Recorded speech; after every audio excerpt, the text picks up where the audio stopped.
जिंदगी इंसान को धूप से छांव और छांव से धूप में लाने का हुनर रखती है। इसकी दिलकशी अपनी जगह, लेकिन इसकी अहमियत से इनकार मुमकिन नहीं। ये कभी रियाजी के सवालों की तरह उलझी हुई तो कभी निहायत आसान दिखाई देती है। एक दूसरे का दुख बांटना और अपनी खुशी में किसी को शरीक रखना ही जिंदगी की असल रूह है। वक्त की बेरहम मौजें कभी ऐसी आजमाइशों का तूफान खड़ा कर देती हैं कि जिंदगी का सफीना पनाह मांगने लगता है, लेकिन बुलंद हौसले और मजबूत अज़ाइम अक्सर मुज़ोर तूफानों को कमजोर करके रख देते हैं। ये कौन लोग हैं? जिंदगी की बुनियादी सहूलतों से महरूम, बेयकीनी के आलम में जिंदगी गुजारने पर मजबूर, ये कौन लोग हैं जिनके चेहरे पर खिलती हंसी गम की तस्वीर बनती जा रही है? अपने मुस्तकबिल को तारीख के सफ़हे पर चमकता देखने के ख्वाहिशमंद आज अपना ही मुस्तकबिल जुल्मतों में घिरा देख रहे हैं। कच्ची जमीन पर हर फिक्र से आज़ाद हंसते खेलते बच्चे जाने किस अनजान खौफ में मुब्तला हैं। दुआओं के हिसार में जिगरगोशों को घर से रुखसत करने वाली माएँ क्यों बेयकीनी का शिकार हैं? संगलाख जमीनों को खून पसीने से जरखेज बनाने वाले मेहनत कश किसान बेजमीनी का दुख उठाए किसको आवाज दे रहे हैं? तिब्बी सहूलियात मुअस्सर न होने के बायस रोज एक नई बीमारी से नबर्द आजमा ये लोग कब तक सब्र का दामन थामे रहेंगे? गुड़ियों से खेलती नन्ही बच्चियों को वक्त ने मुस्तकबिल की सफाक सच्चाइयों से आशना कर दिया। सोना उगलने वाली फसलें खाक होती जा रही हैं। ये कौन लोग हैं जो जिंदगी की आसाइशों से महरूम होने के बावजूद इन बस्तियों को बसाने की ख्वाहिश रखते हैं? ये कौन लोग हैं? पानी ने नहीं हमारे को समझने दिया। हम कुछ समझ में नहीं आ रहा था। इतने ठंडे थी, इतने वो था कि अभी यही रहते भी इतना हमारे साथ जुल्म हो जाता। हम समझ में नहीं आ रहा था क्या हुआ है हमारे साथ। रात को 2 बजे हमारे घर के अंदर पानी आ गया था। हमने मुश्किलात से अपने बच्चों को निकाला। हमको पता नहीं चला, सोए रहे थे, ऐसे पानी नीचे गुजर गया। पानी गुजर गया तो हमको अभी निकलना पड़ा।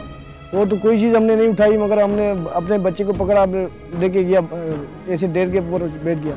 सारा सामान बस थोड़ा थोड़ा हाथ से अक्सर सारा लूट गए बस। सर हम लोग बड़े इतने पानी में हम बच्चों ने निकाले, कोई बच्चे तो काफी चले गए। तो हमको बताया गया भाई भागो, सैलाब आने वाले हैं, डूब जाएंगे। जैसे ही ये सर सैलाब आया तो हम लोग यहाँ बस भागने लगे। बस किन्हीं को गाड़ियाँ मिली, किन्हीं कोई पैदल गए। डूब गई मेरी माँ, डूब गई।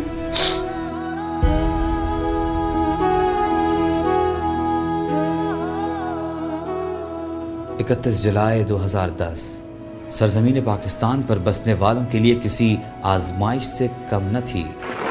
तूफानी बारिशों का न रुकने वाला सिलसिला सैलाब की शक्ल में गांवों देहातों और न जाने कितनी ही इंसानी जानों को अपने साथ बहा कर ले गया। सरसब्ज बागात बेरंग होकर रह गए। सैलाब के पानी से ज़मीनें जरखेज न हो सकें, अलबत्ता इन ज़मीनों को अपनी कायनात समझने वाले हारियों के दिल ज़रूर खुरेज हो गए। सैलाब जहां मुआशी बहरान का सबब बना, वहीं कौम को तालीम और तरक्की के मैदान में कई मील पीछे ले गया। अपना सब कुछ गंवा देने के बाद ये लोग अब किस तरह जिंदगी के दिन गुजार रहे हैं, इसका तो अंदाजा भी नहीं किया जा सकता।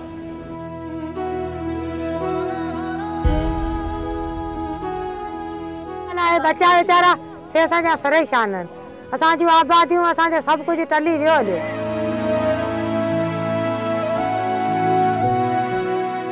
कोई पूछने भी नहीं आता है तो भाई तुम्हारे को कोई खाता है कि नहीं खाता है, कोई राशन पानी तुमको मिला है कि नहीं मिला है, वो अभी नहीं मिला है। किसी के भी घर नहीं है, ये खाली ऐसे ही चटाइयाँ लगी हुई है। बरसात पड़ी अभी कल नहीं परसों, उसमें भी समझोगे पूरी फैमिलियाँ बीमार है सर, कोई भी ठीक नहीं है। हमारे जो बच्चे हैं वो स्कूल से महरूफ हैं, वो नहीं पढ़ सकते हैं। बच्चों का ये हाल तुमने सामने जो देख रहे हैं, देखो किसी को कपड़े पहने हुए हैं तो देखो सारा नंगे हुए हैं। जहाँ ये सैलाब हजारों अनमिट नखूश छोड़ता बहेरे अरब में जा गिरा, वहीं सैलाब ने खोए हुए हुब्बुल वतनी के जज्बे को जिला बख्शी। भाईचारे का वो सबक जिसे हम भुला बैठे थे, जिसे हमारे मजहब ने अव्वलीन तरजीह दी, हमें फिर याद दिला दिया। पाक फौज जो हर मुश्किल घड़ी में आवाम का साथ देती है, इस मौके पर भी पेश थी। रेस्क्यू ऑपरेशन हो या फौरी इमदाद की तरसील, पाक फौज के तावन के बगैर मुमकिन न था। कौम के हर फर्द ने रंगो नस्लो ज़ुबान के इम्तियाज़ को भुलाकर अपने मजलूम बहन भाइयों की मदद के लिए भरपूर साथ दिया। इनमें मकामी और गैर मुल्की NGOs का किरदार काबिल सताइश रहा। आज से 3 माह पहले मैं यहाँ पे आया हूँ, तब यहाँ पे बहुत ज़्यादा पानी भरा हुआ था, लोग डूब रहे थे, कोई इमदाद को नहीं आ रहा था उस वक्त। लेकिन फिर आहिस्ता आहिस्ता जब लोगों को पता चला तो लोग यहाँ पे आते गए। जितने लोग यहाँ पे मुतासरीन आए हैं, उससे ज़्यादा इमदाद के लिए लोग यहाँ पे आए हैं, जिन्होंने लोगों को इमदाद की है। सबसे पहले जब हमने इनको देखा यहाँ पर इस तरीके से ये सड़कों पे पड़े हुए थे, ये लोग बेयारो मददगार पड़े हुए थे, कोई राशन इनके पास नहीं था, बच्चे इनके बगैर कपड़ों के इतने टफ माहौल के अंदर ज़िंदगी गुजारने के लिए तैयार हो चुके थे। लेकिन हमारा ये काम था कि हमने इन्हें बताना था कि ये आपकी ज़िंदगी नहीं है, ये आप पे एक आजमाइश आई थी जिसको अब हमने और आपने मिल के ख़त्म करना है, हमें आगे बढ़ना है, हमें यहीं नहीं रहना। यहाँ के बहुत बदतरीन कंडीशन थी, यहाँ की हमारी माएँ बहनें इसी तरीके से बैठी हुई थी, हमारे भाई लोग जो थे वो इस तरह से बेयारो मददगार फिर रहे थे, एक दूसरे से मदद मांग रहे थे, लेकिन क्योंकि सब बर्बाद थे, कोई किसी की मदद नहीं कर सकता था। तो हमने सबसे पहले जो प्लान किया वो यही किया कि पहले इनको एक स्टेबल इन्वायरमेंट प्रोवाइड करें, देन उसके बाद हम इनकी रिहैब की तरफ जाएँ। सैलाब आया तो हमको बताया गया भाई भागो, सैलाब आने वाले हैं, डूब जाएंगे।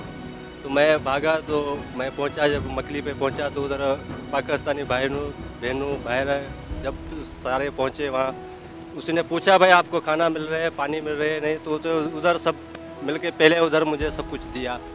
इमदाद यहाँ से भी आ रही है, इमदाद कराची से, लाहौर से, पाकिस्तान के हर शहर से, इवन के जितने पाकिस्तानी बाहर मुल्क में हैं वो भेज रहे हैं। इससे ये पता चलता है कि पाकिस्तान में यूनिटी है, पाकिस्तान यूनाइट है, हम में अभी भी वो जज्बा मौजूद है। अगर आपको याद हो ज़लज़ले के दौरान जो जज्बा पाकिस्तानियों ने दिखाया था वो पूरी दुनिया में एक मिसाल है। ये 2-4 या 5 बंदों के मिलने से कुछ नहीं होगा, 2-4 बंदे इनकी इमदाद भी नहीं कर सकेंगे। हमने चाहिए कि हम सब मिलकर इनकी इमदाद करें, ताकि हम अल्लाह के दरबार में हमने कल हाज़िरी देनी है, सब ने जाना है उसके दरबार में, हम वहाँ पे सुरखरू हो सकें कि हमने अपने भाइयों की इमदाद की थी। क्योंकि अल्लाह के हकूक़ की तो माफ़ी हो सकती है, लेकिन बंदों के हकूक़ की माफ़ी नहीं हो सकती।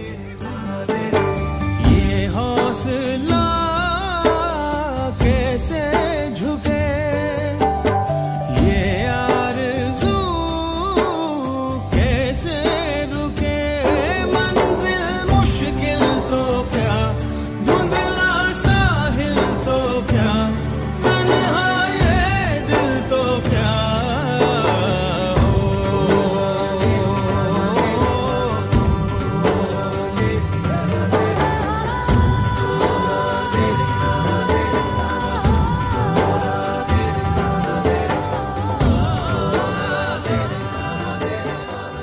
सैलाब आया और आकर गुजर गया, अजदाद बिछड़ गए, ख्वाब उजड़ गए, ईद त्यौहार सब इनके लिए बेमानी होकर रह गए।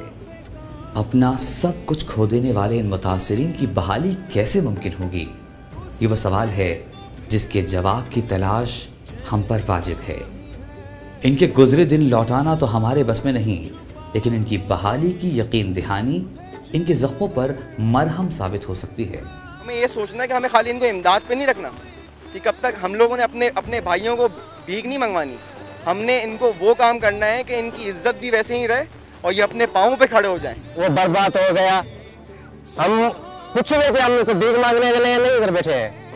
मैंने जो पहले जिस हाल में था उधर मुझे उस मंजिल तक पहुंचा दो, उस हाल में मुझे कर दो। मैंने खेती बाड़ी करूंगा, मजदूरी करूंगा, लेकिन भीख नहीं मांगूंगा। नहीं चाहिए हमें, कुछ नहीं चाहिए, हमारे बच्चे दे दो, हमें घर दे दो, हमारी फसलें जो नुकसान हुई है वो हमें चाहिए, हम बेकारी नहीं है, ये चीज हम लोग चाहते हैं और कुछ नहीं।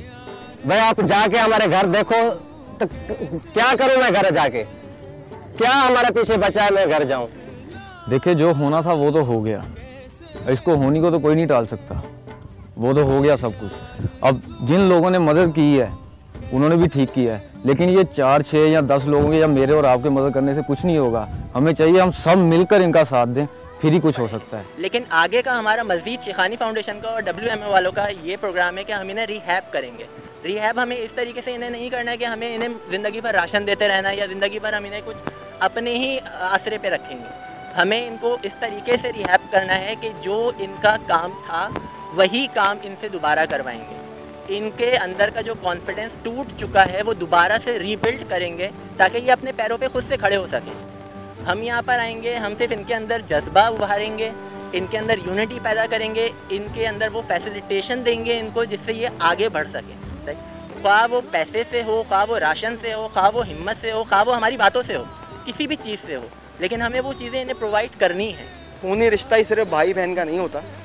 इंसान एक तो मुसलमान भी है और एक पाकिस्तानी भी है, तो वो भी भाई भाई है, वो भी बहन बहन है। और हमें इन लोग को उठाने के लिए कुछ भी करना पड़े, चाहे कोई भी स्टैंड लेना पड़े, इंशाअल्लाह ताला हम लेंगे और हमसे पीछे नहीं हटेंगे। चाहे जितनी स्ट्रेंथ हमारे अंदर है, इस पाकिस्तान के अंदर है, जहाँ जहाँ पाकिस्तानी मौजूद हैं, हम वो सब कुछ करेंगे इंशाअल्लाह ताला। वक्त का मरहम तो शायद इनके ज़ख्मों को किसी हद तक भर सके, लेकिन इनके बह जाने वाले ख्वाब इन्हें वापस न दे सकेगा।